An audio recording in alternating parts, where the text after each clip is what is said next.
My biggest thing that I talk to a lot of therapists about is getting away from the traditional therapy model. So, my biggest piece of advice would be when you start looking into building a private practice, make it what you want it to be. And that doesn't mean that you have to do the 53-minute therapy model where you bill insurance and then you do your note afterwards. And, like it doesn't have to be that. It can be whatever you want it to be. And that could mean that you offer intensive sessions where, you get to meet with clients for longer than 50 minutes. That could be where you offer retreats or workshops. It doesn't have to look like what we are shown in school. And I think that it shouldn't, because I think that there needs to be a variety of services available. And if we're all just practicing in the exact same way across the board, how do clients get to pick what they really need? You need to kind of set yourself apart in a way and like, this is what I offer, this is what I specialize in. Pick a niche, like all of those things, so that clients know where to find you and they can go to the appropriate person.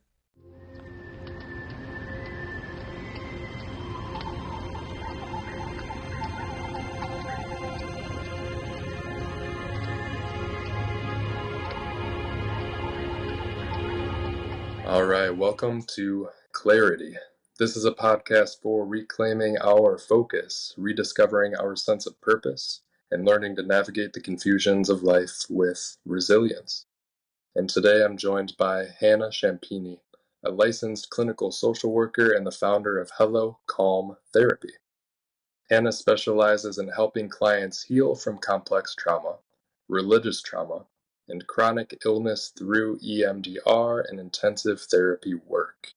She also supports fellow therapists through her coaching business, guiding them in building sustainable private practices. Hannah, welcome to the podcast. You're in private practice. What inspired you to become a therapist in the first place? And what led you to start your private practice, Hello Calm?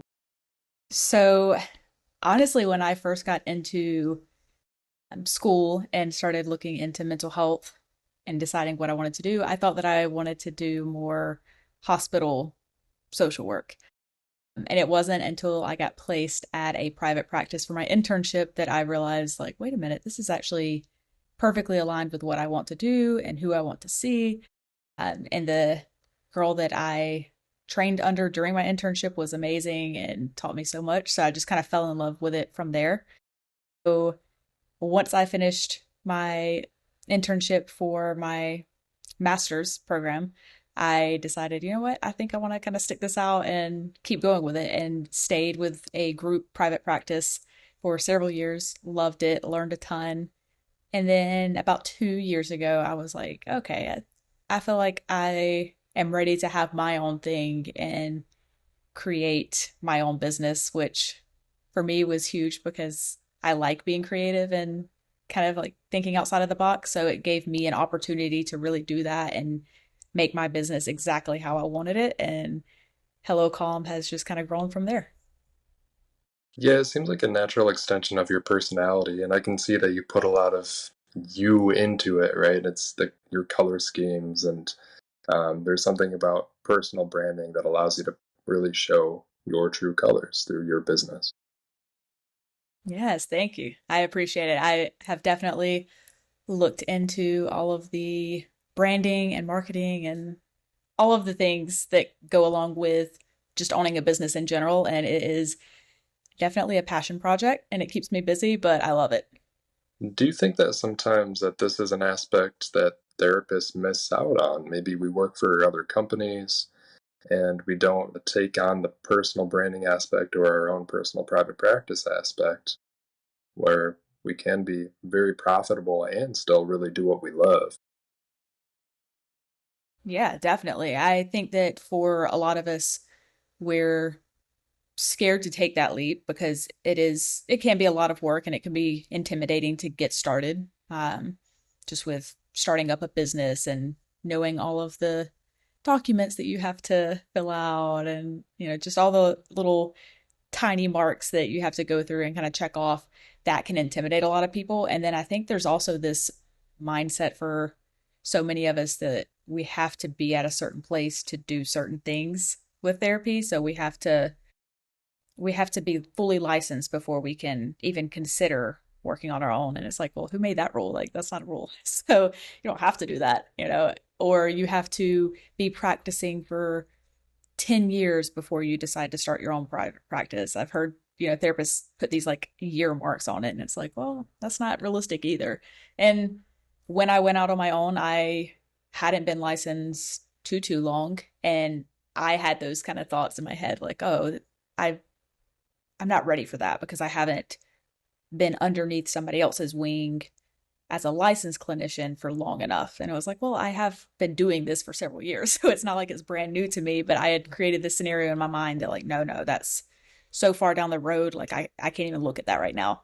So I think a lot of therapists get in that mindset, and it's, you just need somebody to point out that, like, that's not realistic. You don't have to follow those guidelines that you've kind of created for yourself. Yeah, those limited invisible markers that say we have to wait 10 years to do something on our own, which it's not true. And you said yourself, you've been doing this for so long, your skills are just as valuable as anybody who's been doing it for that long.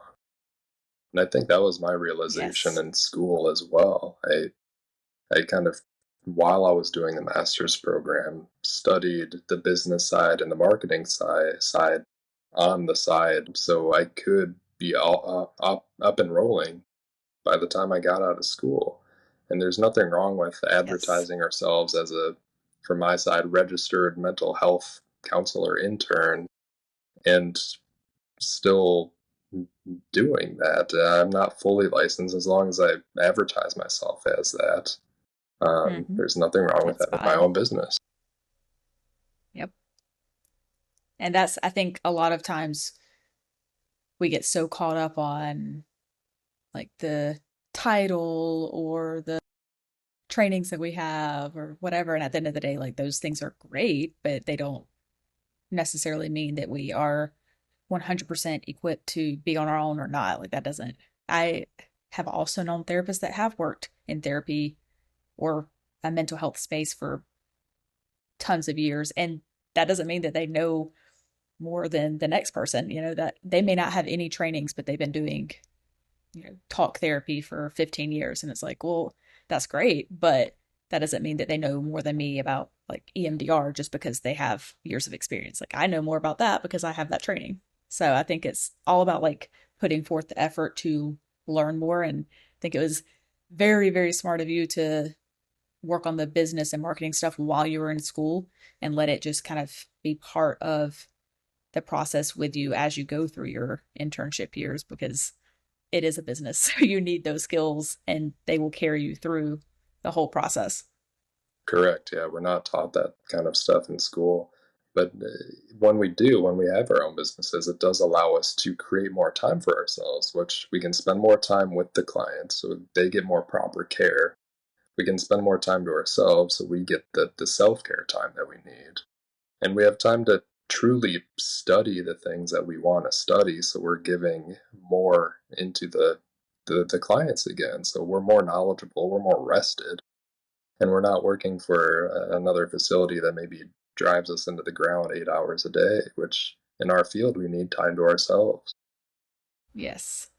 Yes. And I think that is a huge thing that we don't learn in school and nobody really tells you. But I know that was kind of the case for me when I was working on my registered intern hours. I was seeing like 8 to 9 clients a day sometimes. And I do autism evaluations and trauma work. So I was dealing with like two really different but really heavy things. And that was my entire day.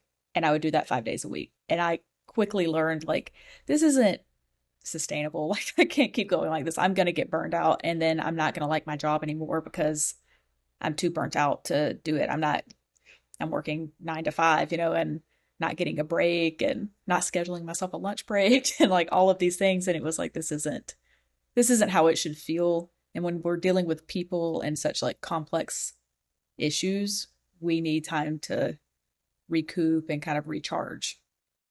100%. So let's go into your specialties a little bit in your practice. You focus on EMDR a lot. And for people who haven't heard of it, what exactly is EMDR and how can it help people heal from trauma? For sure. So EMDR is eye movement desensitization and reprocessing. So really long name. EMDR is much easier to say. But basically it means that we're taking any kind of traumatic event or upsetting memory. It doesn't even necessarily have to be this like big catastrophic trauma. It could be something that just stuck out to you from childhood. Maybe it was something that somebody said. It could be anxieties. I've worked with people with ADHD and EMDR.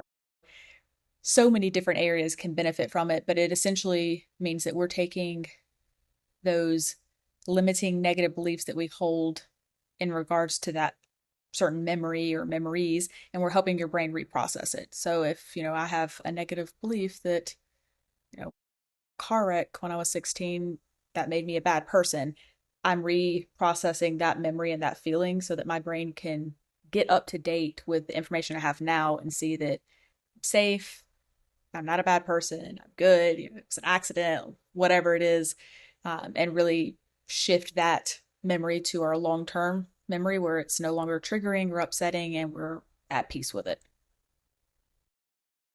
I see. And what are some of the results that you've seen so far from EMDR? So much. I have so many people that will come back and say, I talked to my sister or my husband or whoever about that scary thing that happened to me when I was a kid. And usually when I try to talk about it or if somebody asked me about it, I would start bawling or I would feel my heart start racing or whatever. And I talked to them about it the other day and nothing happened. I just feel like it's this thing that happened in the past and I'm okay. So I hear a lot of situations similar to that. Like, wait a minute, we've processed it and now that emotional charge isn't there and it's been around for 15 years. Like, where did it go? And it's like, yeah, we processed it and your brain doesn't need that emotional charge anymore. So I hear a lot of that.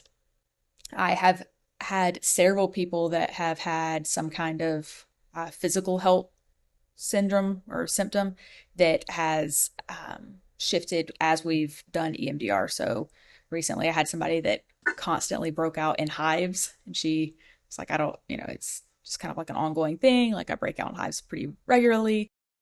We worked on a lot of trauma and she was like, all of a sudden that's not happening as much. Like it's like slowly going away. I'm not like breaking out in these hives all the time. Uh, Same with like people that have GI issues. That's a huge thing that I hear all the time. Like all of a sudden, I'm not having those issues anymore because I'm not constantly staying in this like nervous fight or flight space. I'm able to relax a little bit. Wow. Wow. So overall, the emotional charge goes away from the memories. So what makes EMDR so different from regular talk therapy? Talk therapy is great, and I feel like everybody can benefit from it in some way, shape, or form. But the difference when we're dealing with trauma is that sometimes talk therapy can be more upsetting than it can be helpful when we're trying to reprocess a trauma. And a lot of this is because, if you come into a talk therapy session, we're not doing any reprocessing skills to help your brain shift that memory. We're just talking about it back and forth, like in this banter. And for a lot of people that have experienced trauma, that is very triggering. So I'm telling you to come in and dump this trauma out.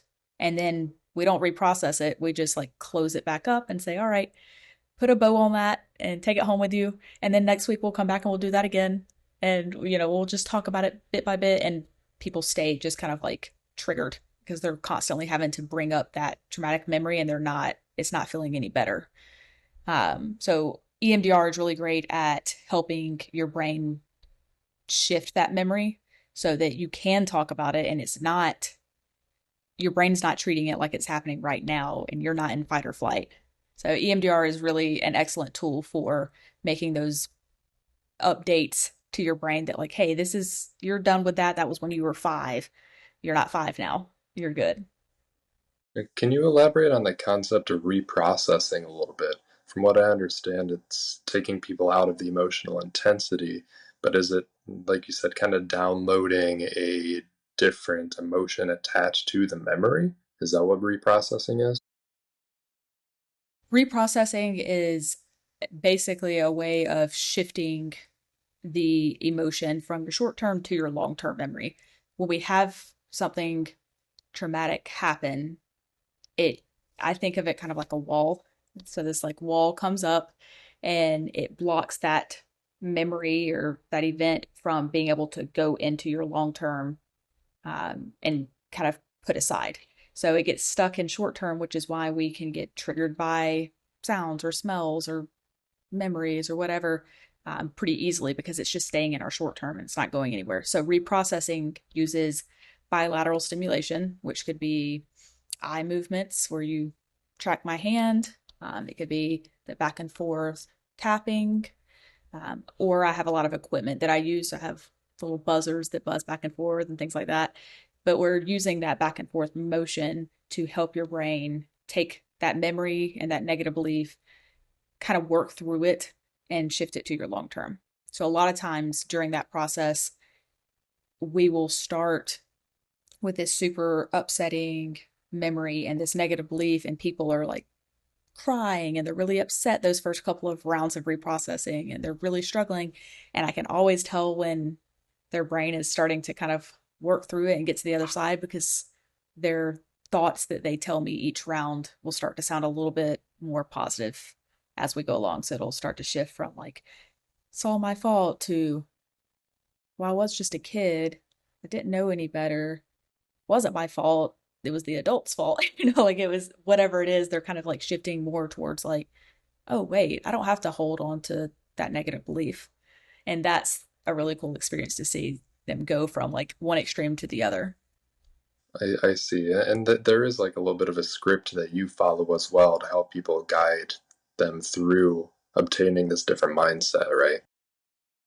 Yes. EMDR has a whole script that you can kind of follow, whether we're doing restricted processing, which means that I'm keeping you on one specific memory the whole time and I'm not letting your brain go off onto these other side tangents, these other memories. Or we can do unrestricted, where I do let you kind of just start with this memory and then let your brain run wild. And we kind of decide together like which is going to be a better fit for you and what's going to feel the best. And I also kind of gauge it. If we start one way, we can always shift to the other. But EMDR is great about keeping it kind of scripted so that we both know like this is the process that we're going to follow each time we do EMDR. This is what it's going to look like. It's kind of structured for familiarity for the client. Yes, yes. And a lot of people, after they've done several sessions of EMDR, they'll come back and they're like, "Oh, I know what to do." Like they sit on the couch and they've got their little buzzers and like, "Oh, I got it. I know what's coming."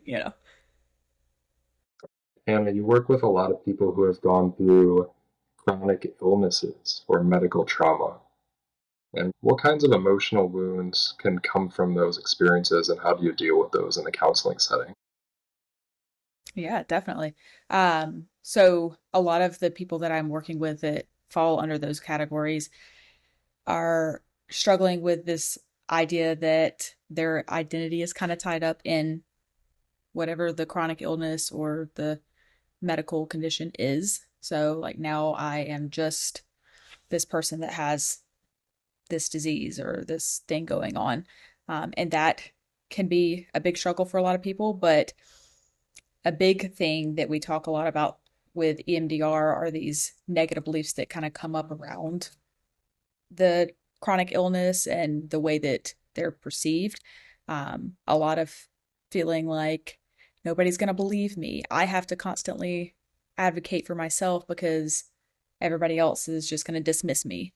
Uh, this feeling like, okay, I went to the doctor and maybe they healed me physically, but I'm still dealing with the emotional wounds and nobody wants to talk about those.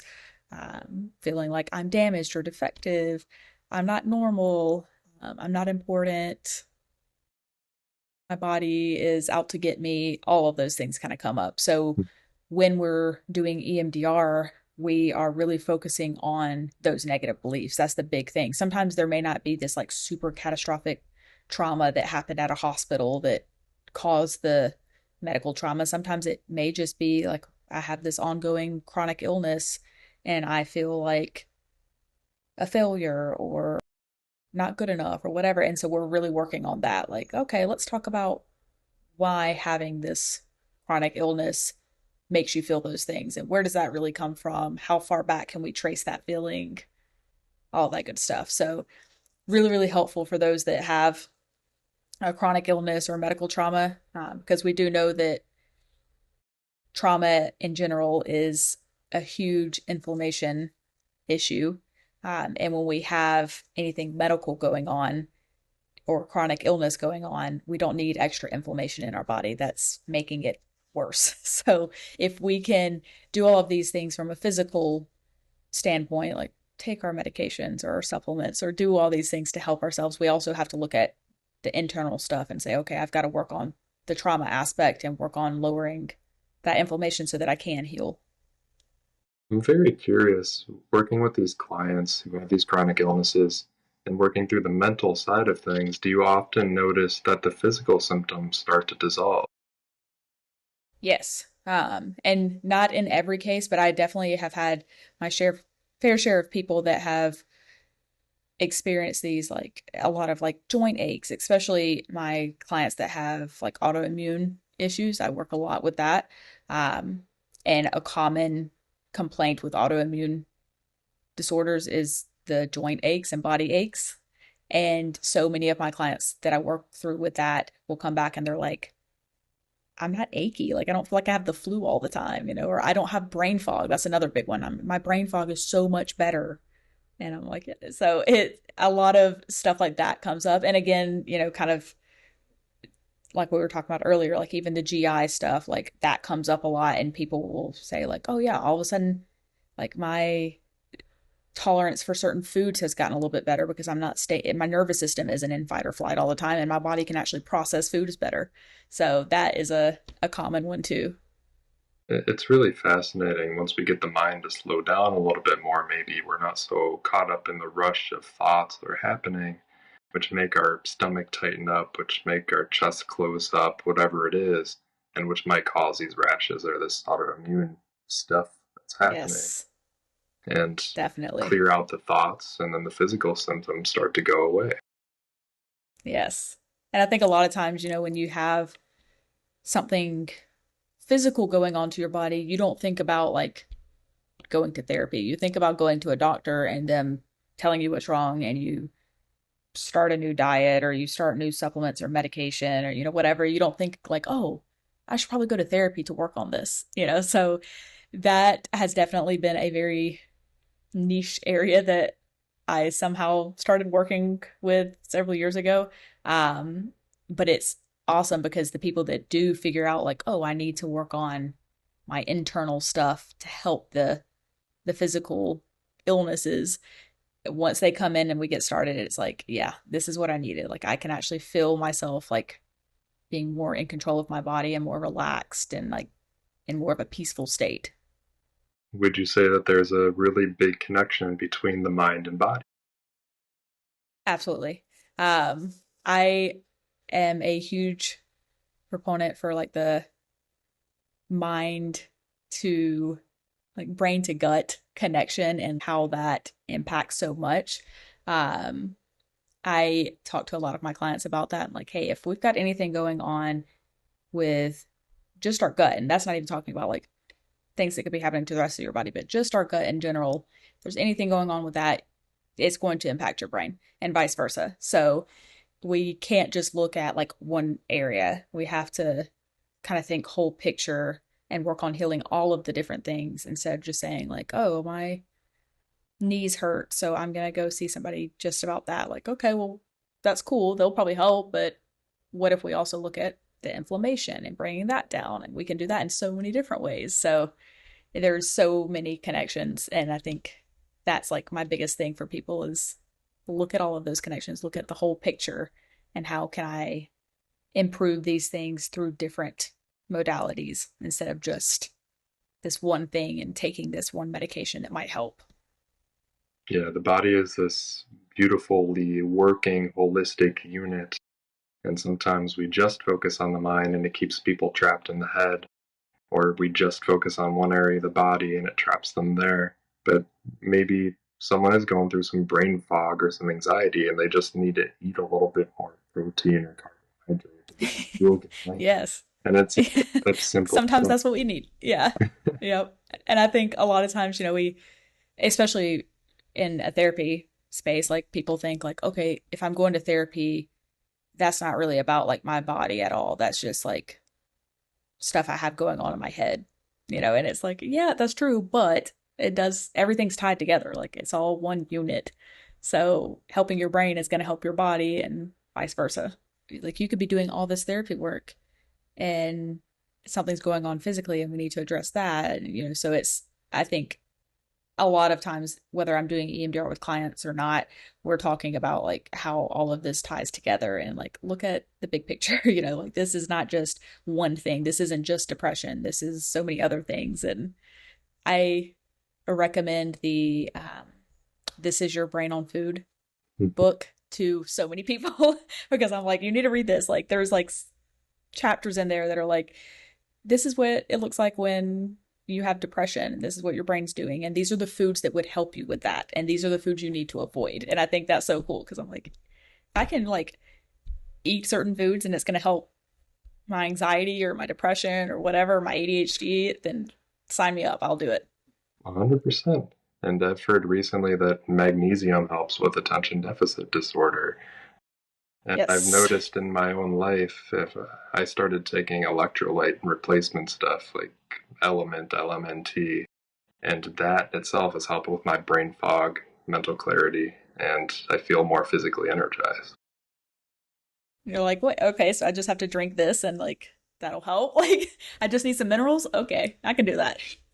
I would like to go into the conversation of religious trauma. You focus on clients that have religious trauma, and this is becoming a bigger conversation, or it has been over the years. Um, what does that mean? What exactly is religious trauma, and how do you help people work through it? So, the way that I would describe religious trauma is when something happens, like within a religious space. It could be with people at your church or something going on with the system that you are part of or whatever that causes harm instead of healing. So when we think about like going to church or being a part of certain groups that are religious based or spiritual based, we think of like this is healing. Like I have this faith and this system that I can like kind of lean on for guidance and things like that.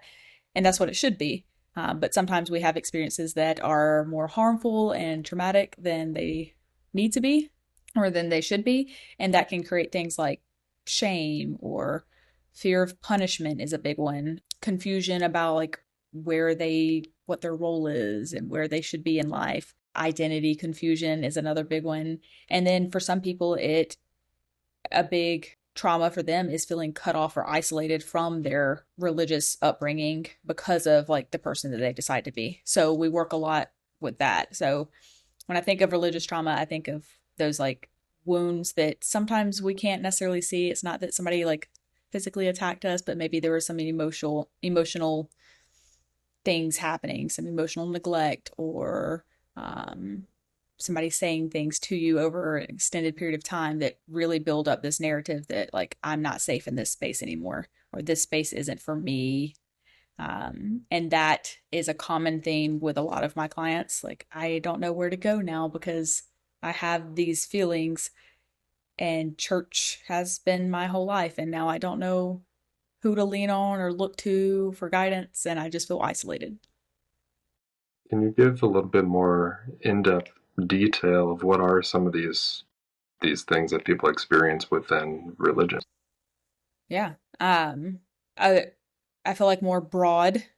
I see a lot of people that have dealt with parents that maybe were really religious growing up and in some way, shape, or form created this narrative that like you have to be a certain way or act a certain way in order to be accepted by God. And if you're not doing those things, then like you're not accepted and you need to go, that comes up a lot. I've also had some sexual abuse situations happen with people that were in higher positions within the church.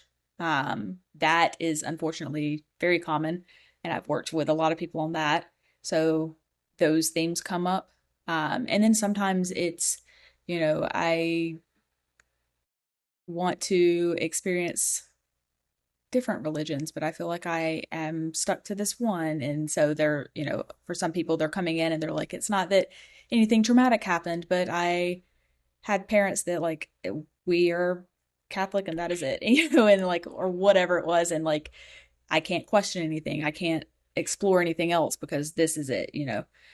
But yeah, a lot of sexual abuse trauma and a lot of fear of punishment, like I mentioned earlier, that comes up pretty regularly. If I do something wrong, I'm going to be punished, whether that's isolation or God is going to be mad at me or God is not going to love me anymore, whatever it is, like those come up so often. And again, it's not always things that people said directly to these people. Sometimes it's just this like underlying message in the church or in the home that people pick up on as they're growing up. They're like, oh, this is how it has to be, or I'm out. And a lot of times, that's a concern that people mention is that, you know, if I work through this trauma, does that mean that I am no longer going to have a tie to religion? Like, I'm not going to want to be a part of a church anymore. I'm not going to want to believe in God anymore, like whatever it is. And the answer is always no. Like, we're working on the trauma. You could decide to rebuild your relationship within a religious aspect or within, spirituality or whatever you decide on. Like, you can decide to rebuild that however you want. You just won't be carrying the baggage of the trauma. So for a lot of people, I've had several that have decided after we've worked through religious trauma, like, yeah, I think I want to explore other religions and kind of like shop around almost and see like what I like and what aligns with me and my own personal beliefs. And then I've had some that have gone back to their previous religion and found a new church or even gone back to the same church if the church wasn't the problem, and um, decided like, yeah, this is fine now. I just needed to get past those feelings of like shameful, I'm not good enough, I'm not lovable, like whatever it was. I've got to work through those traumas and then I can go back to this and come back to it how I want to. What's fascinating to me is that the etymology of the word religion actually means to reconnect with God or reconnect with life or reconnect with themselves. And that's what the core of it was supposed to be to. And oftentimes, so many people feel disconnected from all of it. So to reevaluate their Yes. connection to religion, to spirituality, to feel connected again, that's a beautiful thing. Yes. And that's, most people they want that connection. They just, because of whatever traumas happened throughout their life that are connected to it, it's hard to navigate. And so then once we remove those traumas out of the way, it's like, okay, now you get to build this however you want. You get to reconnect. Hannah, you talk about trauma fairly often here, and we talk about that a lot in the psychotherapeutic space. How does complex trauma differ from regular PTSD? So I think of complex trauma as more of like the long-term traumas. So childhood based traumas. It could be emotional neglect, it could be physical neglect and whatever, but a lot of those like ongoing traumas that happened over the course of an extended period of time. It could be a toxic relationship that you were in for many years before you got out, whatever. A lot of times the complex traumas are these like ongoing things. And I work a lot with that because a lot of times when we think of PTSD, it's a little bit more direct. Not always, but it is a little bit more direct with like as far as being more specific memories that happened that we can kind of pinpoint and say, okay, this traumatic thing happened here and this one happened here versus like my complex PTSD clients. They will come in with their childhood trauma and they're like, oh, yeah, it was just kind of like this ongoing thing from the time that I was born that I was a failure. And I couldn't tell you exactly what memory is tied to that because it was just always there, and so that's a lot of times how we see PTSD is it's just this ongoing issue that has been there for forever. We can't necessarily say like that happened when I was 16 and here's the memory. Okay. So it's more of a network of memories deeply tied to everything in their upbringing rather than one specific instance that happened to them. Yes. Okay. Yes. So a lot of times when we're doing EMDR, it can be a little bit trickier because they may not have like a specific memory, like I said, that they can pinpoint. So like with PTSD, they may can tell me like I got in a car wreck when I was 16 and that was traumatic.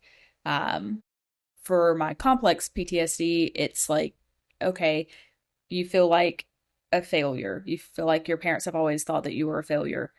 Let's see if we can find any memories where that was very clearly stated in some way. And maybe they didn't say it directly, but like any kind of memory that we can tie to it that's like, yeah, this is a perfect example of why I feel that way. And so I have to work a lot with them to kind of dig up like, where could we tie this feeling to? We know the feeling is there, but where can we kind of pull from? And we'll try to go back as early as we can. So I'll say, hey, think of like the earliest time you can remember feeling this way. And it may be like, oh yeah, I can remember when I was 7 and I failed my first test and my parents didn't talk to me for 3 days, and it's like, okay, so there's one. So we go back to it, and a lot of times people are like, well, that's not that traumatic though. Like, I'm over it. It was when I was 7. Like, it's fine. And it's like, yeah, but you can tie that to that feeling of I'm a failure. So there is something there. So let's look at that. Yeah, these small memories that seem small, seem insignificant, make big impacts on our entire life. A lot of times when we have processed through everything that they want to process through in EMDR, and we've worked through their, main concerns that they're like, yep, this has got to go. Then we start shifting focus towards like, how are we going to use that information that we learned from reprocessing into our day to day life? And it may be like, typically I would let people walk all over me and I wouldn't set boundaries because I didn't think that I was good enough to set boundaries. And now we're learning that no, you are good enough. We worked through that feeling. Like, you're good enough. So how do we put that to play when you're at work? How do we start practicing setting boundaries? And so we'll start talking about those things together and say, okay, like that's what we want to work on. We want to learn how to be like more assertive and set boundaries. Let's start doing that together in sessions and see how that feels and kind of go from there. So a lot of times I try to help them use what we've learned and what we've reprocessed as far as negative beliefs go in order to move forward and practice that in their day-to-day life and show their brain like, hey, not only did we work through that trauma, but now we're proving that that thought was wrong anyways, because look at me, look at what I'm doing now. I think especially like as an EMDR therapist, I think a lot of times people really emphasize that. They're like, well, we're just going to talk about like the bad things that happened and like that's all that I'm here for. And it's like, no, we can talk about the things that are going on currently. And a lot of times that's honestly a big part of why I started offering intensive sessions is so that we have longer session time. We're not limited to 50 minutes so that I have more time to check in on like what's going on currently. I want to know like what happened at work the other day. I want to know like how that conversation with your dad went. Like I need that information too. That's helpful. That's what you're living in day to day. EMDR will come, but I need to make sure you're good right now and make sure that we have the coping skills that we need in order for you to go about your day because you're only going to see me for this period of time and then you have to go back to your life. So like let's make sure that you feel safe and secure and able to do that, before we jump into the trauma. Very well said. Yeah. I'm going to switch gears a little bit and start to focus on your coaching for therapists. You did start doing coaching for other therapists who want to open up their own private practices. What advice would you give to therapists who want to start their own private practice and kind of create that work-life balance? So my biggest thing that I talk to a lot of therapists about is like getting away from the traditional therapy model. So my biggest piece of advice would be like when you start looking into building a private practice, make it what you want it to be. And that doesn't mean that you have to do, the I think for insurance, it's what, 53 minutes, the 53-minute therapy model where you bill insurance and then you do your note afterwards. And, like it doesn't have to be that. It can be whatever you want it to be. And that could mean that you offer intensive sessions where, you get to meet with clients for longer than 50 minutes. That could be where you offer retreats or workshops or whatever, it doesn't have to look like what we are shown in school. And I think that it shouldn't, because I think that there needs to be a variety of services available. And if we're all just practicing in the exact same way across the board, like how do clients get to pick what they really need? You need to kind of set yourself apart in a way and like, this is what I offer, this is what I specialize in. Pick a niche, like all those things, so that clients know where to find you and they can go to the appropriate person.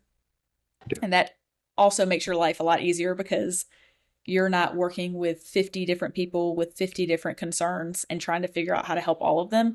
You're targeting what you want to work with. You feel more at peace with that, knowing that you have those skills, and they feel more at peace working with somebody that specializes in whatever they're needing help with. Yeah. So, what would you say some of the other bigger mistakes that people make when they first start their own private practice? Not picking a niche is my number one. So I talk about that all the time, because I didn't for a long time and I was exhausted. So I would see people, like I said earlier, like 50 different people with 50 different issues. And I would be like trying to learn all of the things that I could in between sessions about whatever they came in with.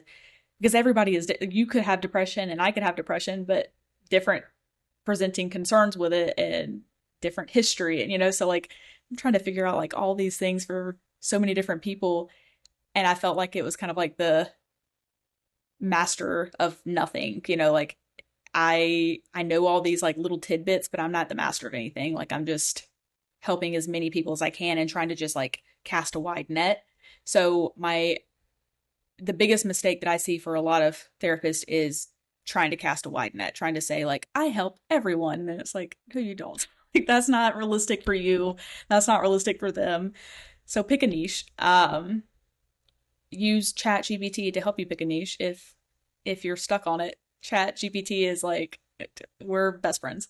Um, the other thing would be not marketing yourself or not wanting to market yourself. I think a lot of times we are scared to reach out to other therapists or to market ourselves because we are like, that feels gross. Like I don't want to push other therapists to send me their clients, or I don't want to seem like I'm coming off too strong, or whatever. And it's like, how are people supposed to know that you're offering this service if you don't market it? So get away from the idea that like you shouldn't do those things, or that nobody's going to want to listen or take you up on your offer. Like just throw it out there. They don't have to, but you're throwing out the idea and saying, here's what I offer and here's where to find me.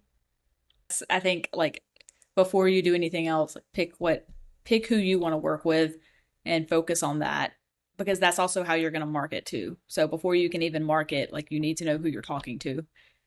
So that comes up so much. And if you don't have your niche kind of figured out, it's just making all of the other things that you want to do for your business so much harder. Like even building your website, if you want to do a website, like it's so much harder to build that if you don't know the audience that you're talking to, or you don't know what pages you want to have.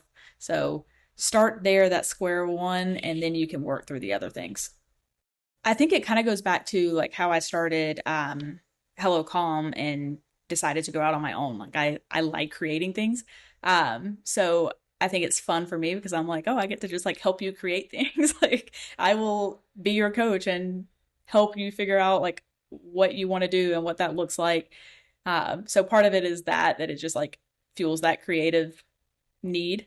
Um, the other part I think is that I have learned a lot of these things the hard way, and so I'm like, don't do it.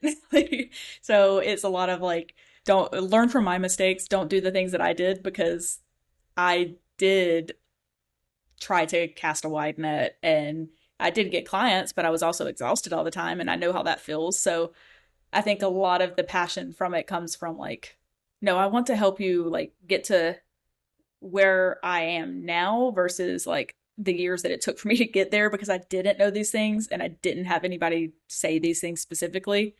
So I figured it out on my own. Like, save yourself the time and the years and just like skip to this step. My final question for you is, what has being a therapist taught you about being human? So I feel like as a trauma therapist, especially, I have really learned that everyone is carrying something. They may not have necessarily went through anything super traumatic, but everybody is carrying negative beliefs. I have not met one person that I don't show my like little EMDR negative belief list to, and they're like, "Oh, yeah, I fit with that one." I resonate with not being good enough. Everybody has something that they're carrying, and we're all just doing the best with what we have and the tools that we have, and kind of going through life with all these different experiences. And we have to just like be compassionate for others in that. Like there's no other way around it. Like just accept that anybody that you come across has been through something that you know nothing about and that you haven't experienced maybe, and let that compassion be kind of what leads you. Hannah, where can people find you? A website, Instagram, where can people find you? So for my private practice, it is hellocalmtherapy.com. And then for my coaching business for therapists, it is blueprint dash and dash bloom.com. So long name, but blueprint and bloom. I'm also on Facebook with both of those. I'm not on Instagram, but you can reach me through the websites for either of those. And I have a contact form on there where you can schedule a 15-minute call for either one, and we can kind of talk about what you're looking for, where I can help, what that looks like, all that good stuff. Beautiful. Okay. Hannah, thank you for being here. Amazing conversations as always. Thanks for having me. All right, thanks, Hannah. See you next time. Thanks.